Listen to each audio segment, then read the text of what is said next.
It's not a matter of solving climate change. Climate change is not the problem.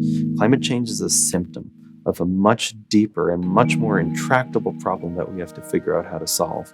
And that's where I'm excited that people are putting effort and people are putting work. And those are the questions that we're starting to ask now around, like, how do we actually redesign capitalism? How do we redesign our government? Because they're one and the same. They're interlinked. Right? Capitalism's bought out our government. What are these systems of governance and what are the systems of exchange and value that will provide for a flourishing humanity? I believe we can do that. I believe we can get there.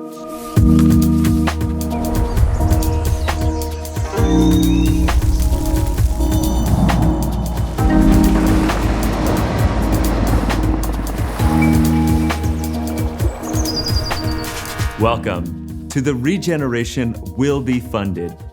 My name is Matthew Monahan, and in this series, we're exploring the intersections of regenerative finance, technology, and our living planet. Created with Ma Earth, you can find all of our conversations and more at maearth.com. Thanks for joining us.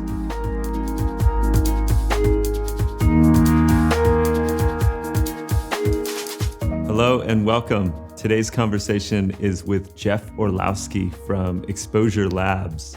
Jeff is the director and filmmaker behind The Social Dilemma, a documentary which has become really a global sensation.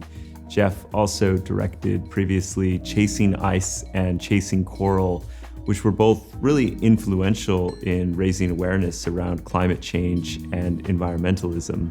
I asked Jeff why he chose to focus on social networking, and we draw this parallel between Web 2 and Web 3, and Jeff shares some really great ideas, design principles that the Web 3 space can take to ensure that crypto doesn't become the next social dilemma.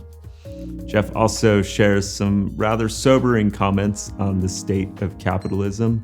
I appreciated his insights from this discussion, which was recorded in March 2023. I hope you enjoy it. Jeff Orlowski. Today we're here with Jeff Orlowski-Yang, who is a co-founder and the president of Exposure Labs. Thanks for joining us, Jeff. Thank you for having me. Yeah. I must admit, I'm slightly intimidated to speak to someone who has so much experience in film and interviewing. So, you'll have to give me feedback after the conversation. We're just having a conversation. So. Nice. Okay, so starting at the beginning, Chasing Ice. What brought you to that work and to that film? Yeah. I was in college and I had the chance through a friend to meet this photographer, James Baylog. And he was a dream idol of mine. I mean, he had covers on National Geographic magazine. He was out there doing adventure photography at the height of the industry. And as a college student, I just wanted to be around him and I wanted to work with him. And was able to get my foot in the door and was able to join him on a trip to Iceland. And he had this idea at the time to install time-lapse cameras of glaciers all around the world. And that premise, he wanted to document how glaciers were changing. That set out this, almost 15-year project at this point. It was 5 years that we spent making this film. And we followed him to all these epic places around the planet to see what the glaciers were doing. And all of that ended up being compiled into Chasing Ice, and that came out in 2012.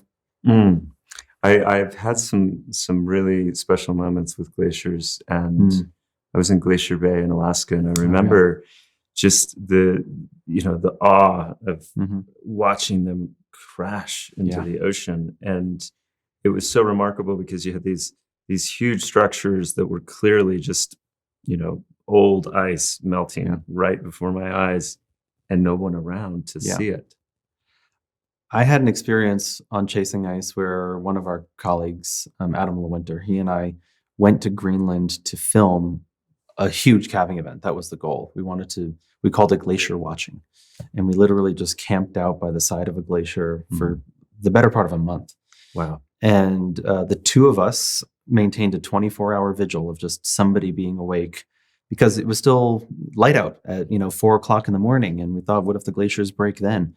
And so I had the night shift, unfortunately. I had to endure the cold, lonely night by myself. The young beginner. Yeah, and then he had the morning shift, and then we were up in the afternoon every day together and would have one meal, we'd have dinner together and keep that rotation going. And after, I forget, 2 or 3 weeks into this trip, we were on the phone with James at the time.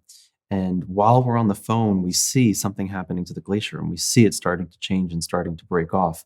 And we hung up. We're like, we'll call you back. And we started filming this thing, and it broke off for about 75 minutes of just nonstop churning and churning and churning. And Adam and I were literally the only two people watching it. Like, we were pinching ourselves like, what the hell's going on?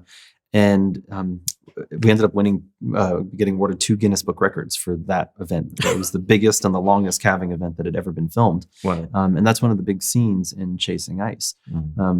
These are magical, massive landscapes. And when you go there, you feel like the tiniest human in this huge, huge expanse of nature. And then to realize that not only is nature changing right now, that we are the dominant cause for the change that's happening.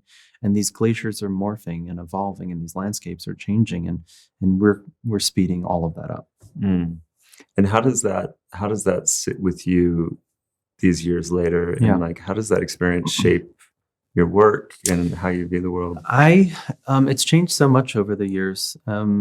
I think for me, the experience of doing Chasing Ice and Chasing Coral was a decade plus being at the front lines of the climate crisis and what was happening to different ecosystems, those natural ecosystems. Glaciers and ice, and then coral reefs were really the two that have been affected the most. And when you won the UN Champion of the Earth Award, you said coral reefs are the front lines of the ocean story. They are. This is an ecosystem on the planet that is straight up just being eviscerated from rising temperatures. And the fate of corals is in our hands, and it doesn't look good, right? We're hitting the tipping points for the temperature of the ocean that coral reefs can maintain. So with that as a baseline, I think for me, spending all of those years on climate change and just trying to raise awareness, we're now at a really unique and also challenging time where the majority of the world knows that it's an issue. Back then, it was just trying to raise awareness to say, hey, look, this is happening. Now people know, and yet we're still stuck with not taking enough action. And for me, it's sort of different. We need different stories now. We don't need the stories to say, hey, look, climate change is happening. Hopefully our politicians, our world leaders, our company executives around the world, hopefully they see that already. And in some cases, people are trying to make change, but as a whole, our system is not moving fast enough towards a resilient and regenerative planet. We're not on that pathway. And so I think for me now, it enters into all sorts of new ideas and questions around, like, what do we need? What are the stories that we need? What's the underlying issue that's preventing us from taking the action that we need? So you're witnessing at the front lines and documenting these vanishing ecosystems, trying to raise awareness for the rest of the world through storytelling and magnificent cinematography, and then hard pivot into social networking, not in the expected path. Like, what's the inspiration? What leads you to the conclusion that that's worthy of the next? Next chapter? It's so funny. There are half a dozen ways I can answer that, but at one point we realized, with climate change, you have these extractive industries that have figured out a way to suck resources from the planet and make incredible profits at the expense of humanity and of nature itself. With technology, you can pretty much copy paste that sentence. It's like extractive industries have figured out how to take some resource on the planet and to milk our digital data and our digital infrastructure at great profits and at great expense to the public. And those were some of the parallels that we were quickly picking up on. It really is a similar existential threat. Some of our subjects were calling it a climate change of culture. That invisible to each and every one of us, the technology that we interact with every day is changing the way we think, the way we see the world, the way we understand the world. And if you and I have two worldviews that are being polarized more and more through technology, or if the ability to find empathy with others is shifting, or we get reinforced through a certain, algorithmically fed set of worldviews and beliefs, it changes our ability to engage in conversation. And I think from my experience, I've stopped using all social media since making The Social Dilemma. But we're in a stage right now where this is an underlying technology that changes the way humanity can even operate. And it scares me. It does frighten me, the technology that we are kind of passively and unintentionally just using on a day-to-day basis. Yeah, and it's like we're just recording first season of this media channel, and I'm feeling that dilemma, so to speak, about how do we use these social tools where the audience is and where they're engaged and wanting to get word out, but then also not wanting to feed a system where there's fundamental ethical and moral issues. And you must be facing that with the context of, I mean, how do you push the social dilemma out there without using social networking tools? How do you do that? We actually didn't do any paid advertising or marketing online. I mean, we made a trailer and we made some assets, but it wasn't a big push. For me, the hope has always been to make stories and to make content that people want to talk about. How do I make something such that somebody's like, wow, you got to see this? And if I can accomplish that, and if I can get somebody to be affected by the material and to say, hey, I got to share this with my family. I got to share this with my parents. I got to share this with my friends. That's, I think, the greatest sign of success in many ways, is to create a groundswell just through the power of the content itself. Yeah. And I think it's indisputable that The Social Dilemma has had a ripple effect globally. I know that films, Forks Over Knives and Social Dilemma, where in the anecdotal personal interactions, I meet people and they had real behavior change and real eye-opening impact from a film. Yeah. And so what's that journey been like to see this message rippling around the world? And did you expect such a reception? I don't think we ever expected it to be as big as it was. I mean, it's one of Netflix's most watched docs at this point. And I think that's what every filmmaker hopes for and dreams for. It's like, maybe this will break out in a big way. I think that pursuit and that desire is always at the core for an artist or a storyteller. I think ultimately it's what keeps me interested in filmmaking. I feel as an artist, I feel like this medium is one that lets me do my work in a way where I can spend a couple of years, or usually 4 or 5 years, deeply investing into a story and into a subject matter and trying to figure out what needs to be said here, what can be said, and to package that into something that you can then share and distribute and put out into the world. And that's what I love about the process. It's like we get to make something that hopefully will touch somebody's hearts and minds and get out there into the public. And so what did you learn about, because I've heard you say you're not anti-technology. And I know you have friends and relationships with people inside of these companies in the technology space. And it seems that The Social Dilemma in many ways centered on the design process and what Tristan Harris brought to light. But yeah, I'm curious what's been the lasting reflections and observations from that. I think for me, as you're saying, yes, I'm not anti-tech. I love tech. I got into so much of this because I loved tech. I used to work for Apple as a campus rep. I love cameras and computers. So those were the passions for me when I was in high school. That it's like, wow, look at what you can make with technology and the creativity that's available there. I think for me, where it starts to break down is what tech is being designed and why and how.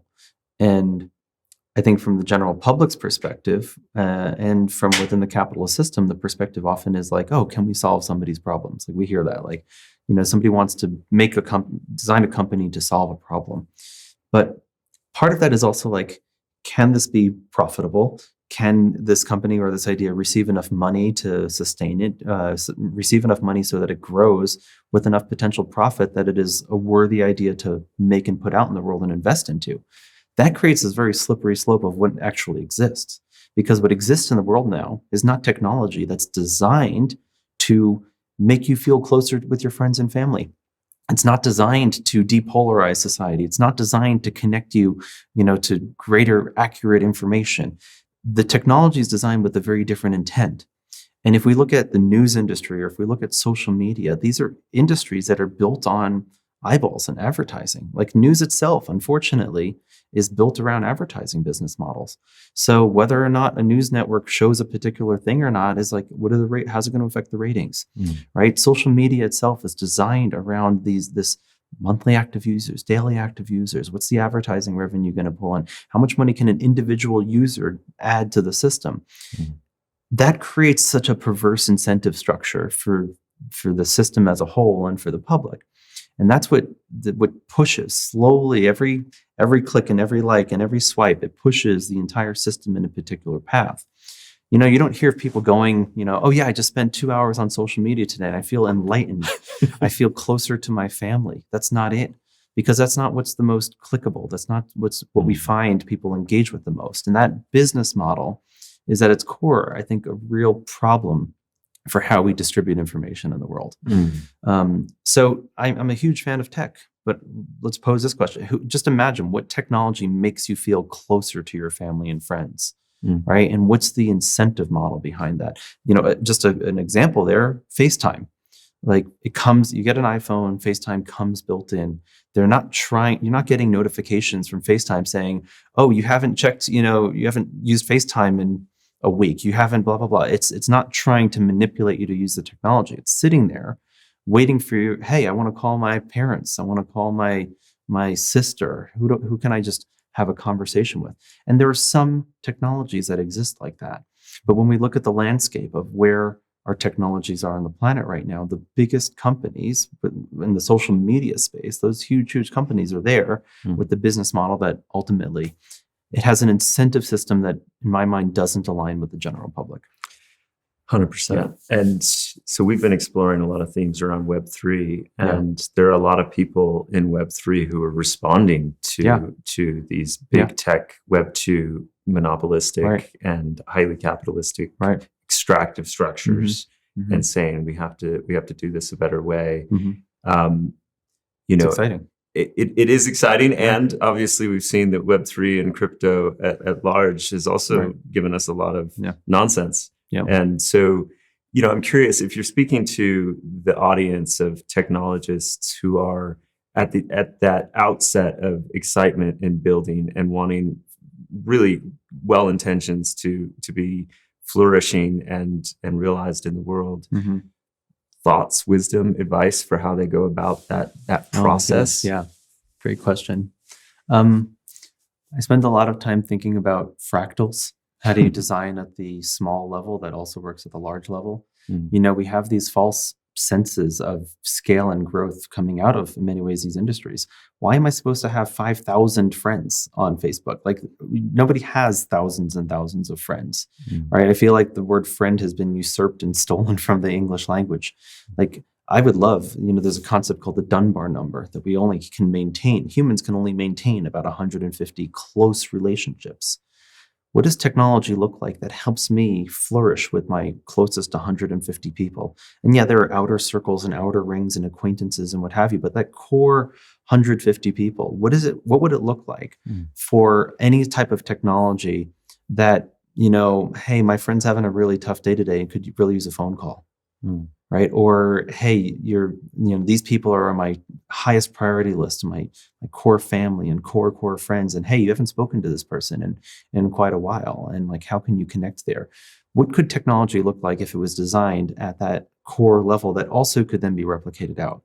Right? I think we're lacking governance structures and governance systems. I think this is an exciting place where Web3 is putting new ideas out there around what does it mean to organize millions and millions of people? How do we organize 8 billion people? And then how do you scale it down in a way where, what does it look like to organize at the 150 person level maybe?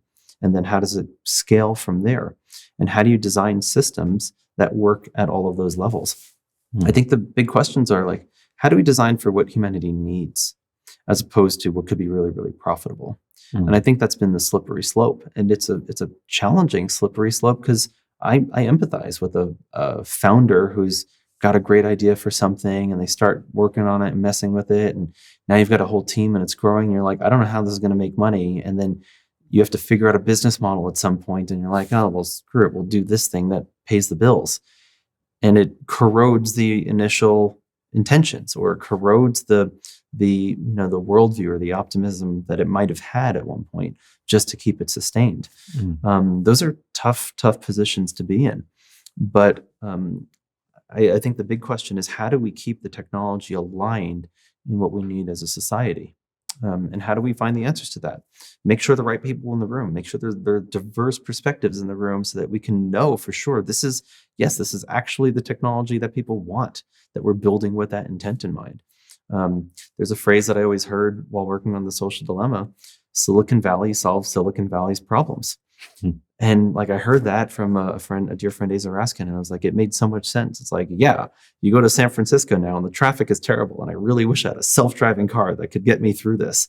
But it's like, that's not the problem that a lot of other people in a lot of other parts of the world are really wrestling with right now. And yet it's the technology that's coming out because it's profitable, potentially profitable, with an investment that solves a certain worldview set of problems. So, I mean, I'd be curious to, go to places in the world that don't have a really, really deep internet connection or tech connection, and pose the questions there around like what needs to be designed or what needs to be built out. Just around everything we're at with ChatGPT right now and this technology that's being born. One of the things that scares me the most is that it is an AI language model being built on the internet, on the biases and the worldviews that are already pre-embedded in the internet. And that is a certain subset of our global knowledge. It is not the be-all and end-all of all information ever gathered. There is so much wisdom on our planet that is not on the internet. The internet can't transmit wisdom. It transmits data and information, but it has a hard time with knowledge, and it really can't transmit wisdom. And so we're building this entire language model where some people have extreme optimism around it. I mean, it's fun. It seems really, really cool. But the worldview that's embedded in it is coming from the average of the internet overall. And that scares me. If we're going down a path where we're giving more and more power and trust to it, the algorithms are self-reinforcing. They are based on the data that we put into them and what data is going into these systems. Yeah, really well said. I'm curious how you embed some of those design principles into Exposure Labs and the films you make to include more voices, to reach a global audience, to not just tell a story to San Franciscans. Yeah. For all the projects that we're building and developing right now, we've built out a really new process for us as a team to be asking really tough questions at the start. And some of those questions are literally who's in the room and who's not in the room. Who is going to be most affected by the story? What communities are going to be most impacted when this movie comes out? And are they there helping inform the stories that we're telling and helping to shape it? Because there are countless films that have come out where a movie is released and then the community that it's sort of designed to support is like, I don't even want to touch this thing. This filmmaker messed up, or there are huge gaps, or these stories that aren't involved. Or they never talked to us. They never talked. They never reached out to us. They never talked. And we've made our mistakes in different projects along the way too, around like, oh shoot, we should have engaged with these communities. We didn't even know about that community or what have you. So what we're doing now is a deep set of learning for all the big projects that we're doing around like who will be most impacted by this story? What are the worldviews that need to be involved? And how do we learn from all of those insights before we even pick up a camera, potentially? And so that's just part of the process that we've been evolving around. Like, great, we want those communities to be champions of this movie when it's done. Seems like actually a really, really easy solve. It just takes time and it takes effort and takes relationships being built from the beginning. And how about, you mentioned the economic incentives and structure, that you saw these parallels between the climate challenges, technology, but certainly it must be true in film and media that you have the same issue of how do you get resources to make films? What are those incentive structures? Right. So how do you think about that with Exposure Labs? Yeah, I mean, for us as a company, we question and we challenge the assumptions around the film industry. And the film industry, just like many industries, is a pretty extractive industry. They try to make something for as cheap as possible, and they try to milk the sales as much as possible. And that equation, doesn't doesn't allow for the most inclusive storytelling. It doesn't allow for the deepest collaboration. So we're working, in most cases, through philanthropy to slow down our process. How do we move at the speed of trust? How do we build the relationships with our partners and with our subjects so we're not rushing in, we're not just like in and out, and we can build a deeper set of relationships that has everybody feeling better. One of the things that I realized very early on when I was when we had Chasing Ice come out, that first year, it was 2012, and it was the first time I was on the festival circuit. And to have a movie go from film festival to film festival to film festival and watching what the documentary industry makes. These are, I feel like the doc industry is my tribe. It's like the people that I found who are passionate about countless different subjects. And they go and they do a deep dive investigation and they want to tell the world, hey, look, there's a problem here. That first year, it was like, oh, climate change, food systems, the pharma industry, gun lobbying. Every film I was seeing was about these huge pain points in another industry and how a huge industry is failing humanity at scale. And it was sort of this like, holy shit, I didn't even realize like this is a place where all of the people who care about all of those big things are gathering and saying, look at all the problems in the world. And it planted a seed that continues to be in me around like, something's wrong with capitalism. If every industry has found out ways to manipulate the system for its financial gains at the suffering of humanity. And pretty much, without fail, I think you can point to all the major industries and see huge consequences that are coming out of it. And for me, my passions are where it boils down to the most are within the frameworks where there's one limit where it affects the planet and there's another limit where it affects people.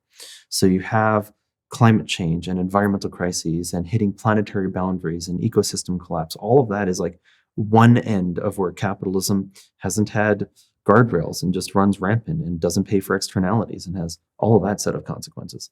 And on the other side, you have countless industries where it hurts people, whether we're talking about inequality, injustice, just human extraction and suffering. There are all these human limits on the system. And those seem to be two of the real negative outcomes of the system that we've designed that is great at being productive, that's great at making what people want, right? And it's like, we're making all the shit that people want and people buy it all the time and we order from Amazon like every 10 minutes. But what is it actually doing for humanity? Like, is it giving us what we need? And I think that's the big gap of where we're at. And I think that's the big question of this decade is how do these systems need to be redesigned to actually fulfill humanity as opposed to just like growing GDP? Mm. It feels unfair to ask you to diagnose the patient of capitalism and try to prescribe a fix. But I'm curious, what are the contours of different threads of what you see as root causes or some of those fundamental drivers that need to be focused on? There's this, I forget the exact language of the joke, but there's a story of like two fish are swimming in the ocean and one of them is like, oh, how's the water today? And the other fish says, what's water? Mm. And I feel like that's what we're in right now. Capitalism is this massively all-encompassing system that surrounds us to the point where we can't even see what it does to us or the pressure it applies on us or how it changes who we are. I think there's a worldview that was birthed out of Europe that was a worldview that said it was okay to take more than we give.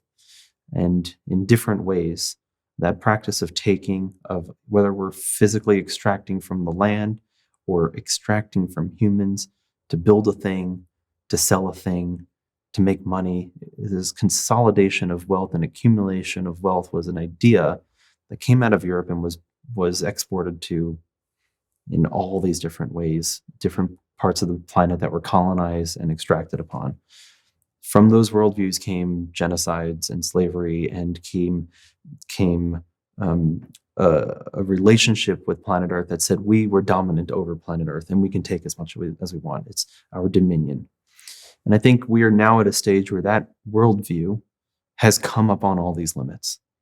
And it is a ideological framework that fundamentally will not survive on planet Earth. Humanity cannot survive with that worldview on planet Earth indefinitely, because it's one that literally is eroding the foundation that keeps us alive. I've often thought of this as an analogy of like, there are people trying to build a really tall skyscraper. The people at the top of the building are just like, we got to make it taller. We got to make it taller. And that's a goal. We got to grow, right? Grow. And the people at the bottom of the building are the ones passing the resources at the top so they can build, a taller floor and a taller floor. We've gotten to the point now where we are out of so many resources that I got to take this window from the 13th floor to pass it up. And I got to take this beam from the 30th floor to pass it up. And we're dismantling the structure itself so that we can keep growing. And the people at the top think it's all fine and dandy. Look, we're taller. We're getting taller every year. What's wrong? But then the people at the foundation are saying, what the F is going on? Like, this is going to collapse. And I feel like that is the meta story of where we are as a society right now. We have built a system that's designed to grow and grow and grow without recognizing the fundamental laws of nature that it's all founded upon and how we interact as humans. So the curiosity for me is, how do we rewrite those stories? Like, how do we fundamentally say, you know what, we don't need to keep growing. Maybe we should degrow, like the whole degrowth movement. How do we live in reciprocity with the planet? How do we live at the same rate that the planet can replenish? If we can design those systems, humanity can go on forever. But the way our current systems operate, it leads to a self-implosion and a collapse that I don't see any way of avoiding it. And that, in my mind, is it's not a matter of solving climate change. Climate change is not the problem. Climate change is a symptom of a much deeper and much more intractable problem that we have to figure out how to solve. And that's where I'm excited that people are putting effort and people are putting work. And those are the questions that we're starting to ask now around, like, how do we actually redesign capitalism? How do we redesign our government? Because they're one and the same. They're interlinked, right? Capitalism's bought out our government. What are these systems of governance and what are the systems of exchange and value that will provide for a flourishing humanity? I believe we can do that. I believe we can get there. That is where I have a lot of faith and a lot of optimism. It's not going to be easy. It's going to take a long time. And it's going to be dismantling many systems that we have in place that aren't serving people. That's the experiment of our lifetimes, right? We get to be on the front row. I can say that in the most positive way I think of it is, like, we get to be on the front lines of watching this huge shift unfold in the coming decades. And that gives me a lot of excitement. Yeah, so well said. I feel the same, and I have maybe not unbridled optimism, but certainly hope that within the context of this Web3 crypto conversation, that what we can do is build the tools of post-capitalism. Right? Because the project, as you described it, is not to just build another thing that we don't need to serve some financial growth interest, but to actually seek alignment. We are lacking the tools and the infrastructure to live in that way, right? To live in a way where people are involved and communities can have input and can be part of shared decision making. And we don't have any digital or technological infrastructure for that right now. So of all the pros and cons in the Web3 world, that's where my hope and optimism is like, how does somebody build that? What does that look like? How do we get to that point in time where it's like, great, we have a huge decision to be made as a community and we all know how to take part in it. And it's not voting for a representative to like do whatever they might want to do based on who's able to lobby them and influence them. It's like, we as a community get to have a real deep conversation around, how do we want to make a decision at a particular juncture? Right. That's really necessary technology. And a lot of the ideology of the builders today has centered on this notion of decentralization. I think partly as a response to the shortcomings of what we see around us. But I love the map that you've started to paint around things like localization, inclusivity, bringing governance to all stakeholders, slowing down, moving at the pace of replenishment. I'm curious, any other thoughts in that realm of like, what are some of the visions for a brighter future that are grabbing you? I mean, there are countless books and things that I've read that I find great inspiration around them, and the principles around emergence. I mean, emergent strategy and Braiding Sweetgrass would be probably the two that I put at the top of the list around like, wait a second, like, This is a totally different way to think, at least from the dominant paradigm, right? From I think where a lot of my circle might come from, and friends and those in positions of power. It's like, wait, we can live a different way. So much of the conversation over the last couple of years, as well as like within white supremacy culture and white dominant culture, what are the practices that exist in lots of businesses that I don't think anybody like intended? Like nobody was saying, hey, we want to worship the written word or need perfectionism. Like that's not necessarily the worldview, but there are these consequences of these systems that oppress all of us in different ways. And when my team and I talk about, great, we want to rid ourselves of these practices. We want to be intentional in what we're bringing in as a culture. We all feel better. Like we don't have to stress about false sense of urgency, right? And we can release ourselves of that and just move on the timelines that are right for the projects. That's different than like a real deadline, right? There's so much to unpackage in that world, and it's something that our team has spent a lot of time really deep diving and investigating on. What are the unintended and subconscious practices that come out in a culture that aren't serving the team or the culture as a whole? So Emergent strategy just has a bunch of really beautiful framings from Adrienne Mary Brown around how do you collectively design and organize as a community, and what does it mean? Like how do those principles get built into technologies such that it's not trying to extract from people, it's actually designed around like a shared emergent path. I don't have answers for that, right? I don't know what the tech needs to look like, but I think that's one of the big questions. Like, how does Web3 learn from nature around what regenerative systems look like? And how do we take the principles and the philosophies of what we know and are continuing to learn from nature and embed that into the technology? Another example is like we have this dominant story of like nature is competitive, and that nature is like humans versus lions, and one will win out over another. And we're learning from all of this new research now that's totally not the case. There's so much cooperation that happens in nature that we don't even see. We haven't had the technology to study it and to understand it. There's beautiful research around how trees can feed other trees of different species when they need it or when the resources are low. And maybe a different season, the resources get shared back in different ways. And that there are mushroom networks, fungi networks under the ground that create this interconnected web amongst the trees. So stories of cooperation in nature are coming out more and more readily. Braiding Sweetgrass is one of my absolute favorite books, and Robin Kimmerer, the author, has countless examples in there of seeing nature in a different way and seeing reciprocity in a different way. There's more research coming out right now that it seems as though the Amazon rainforest was a human project that cultivated and planted it. To think of the Amazon rainforest as a garden that humans cultivated is such a mind-blowing idea, as opposed to thinking of it as like, oh, nature can do better without us. Those are the ideas that are coming out more and more now. Yeah. I mean, so many resonant themes. I've been spending a lot of time lately with the frame rewilding. Yeah. And one of the issues with that frame is that a lot of people think close the farm gate and don't let humans in. Right. That, the landscape will be better without us. But I don't see a future where we don't embody the understanding that we are nature. Exactly. We are nature. We are nature. And we have a keystone positive role to play in the ecosystem of web of life as a brother and sister and kin to all of the other species. Yeah. Are there any other observations, maybe bringing it back down to the practical ways that you're seeing philanthropy and incentive structures in, whether it's the film industry or more broadly?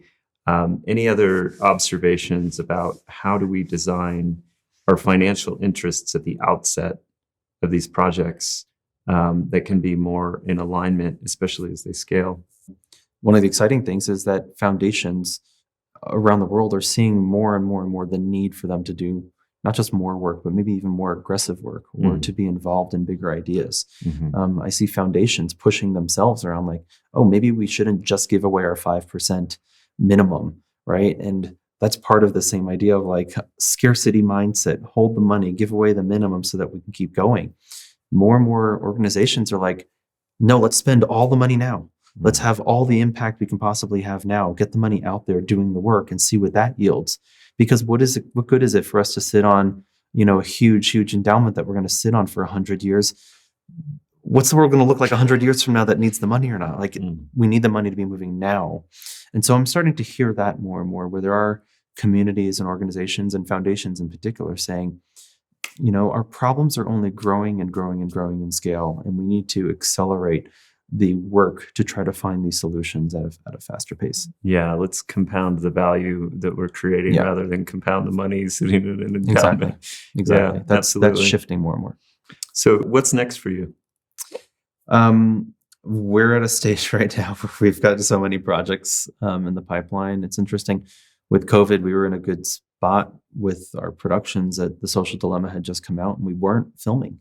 And so now I've got like a backlog of projects. So we're very ambitiously designing a 5-year slate of stories that I think are going to speak to the themes that we're talking about right now. And so much of it is environmentally focused. And what does our relationship with the natural world look like? And how do we change those mindsets? And how do we shift and turn the gears to envision a new way for humanity to relate with the natural world? So that's just a little sense of the flavor there, but there's a lot we're working on. Well, I'm so grateful for the work you do. I'm so grateful for spending some time on this series. Thank you, Jeff. Appreciate it. Really grateful. Awesome. I hope you enjoyed that conversation with Jeff Orlowski. I can't wait to see the next films that he creates. To follow along the journey, go to exposurelabs.com. Don't forget to like, share, subscribe. We are a new series. This is our first season of the Regeneration Will Be Funded. We'd love to hear your feedback in the comments below. And to get more involved, please join our community Discord. I'll see you on the next one.